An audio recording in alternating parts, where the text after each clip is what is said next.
ఇక్కడ ఉన్న వాళ్ళందరూ కూడా జై టీడీపీ, జై బాలయ్య, జై సిపిఎన్, జై రకరకాలు అంటున్నారు కదా, మీరు మాత్రం జై రాజంపేట అన్నారు. ఎందుకు అలాగన్నారు? ఏంటి వాట్ ఈస్ దట్? రాజంపేట అనేది ఒక డిస్టిక్ అండి. డిస్టిక్ చేయాలనేసి మేము ఇప్పటి నుంచో సిబిఎన్ గారిని కోరుతున్నాము. ఈ ఇష్యూ ఇప్పటి నుంచి స్టార్ట్ అయింది. అంతకు ముందు జగన్ కాడి నుంచి ఇది ఆల్రెడీ జగన్ ఉన్నప్పుడు రాజంపేటను కాకుండా రాయచోటిని జిల్లా కేంద్రంగా చేశాడు. అన్నమయ్య డిస్టిక్ పెట్టాడు, కానీ అన్నమయ్య పుట్టింది రాజంపేటలో, కానీ రాయచోటిని అన్నమయ్య డిస్టిక్గా చేశాడు. ఇప్పుడు మేమేం కోరుకుంటున్నామంటే రాజంపేటని జిల్లా కేంద్రంగా చెయ్యాలి అనేది మేము ప్రతి ఒక్కడు రాజంపేటలో ప్రతి ఒక్కడు గత నెల రోజులుగా కథం దొక్కుతున్నారు.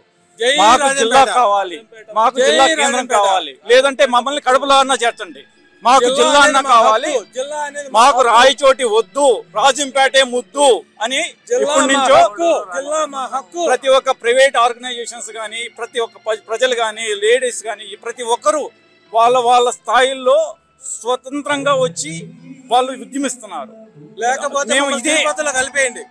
కోడూరు మాకు సపోర్టుగా కోడూరు నియోజకవర్గము, కోడూరు రాజంపేట అనేది సెంటర్ అండి. కోడూరుకి కానీ రాయచోటికి కానీ సెంటర్గా ఉంటుంది. అందుకని రాజంపేటని ఆల్రెడీ ఇది ఎంపీ కాన్స్టిట్యున్సీ,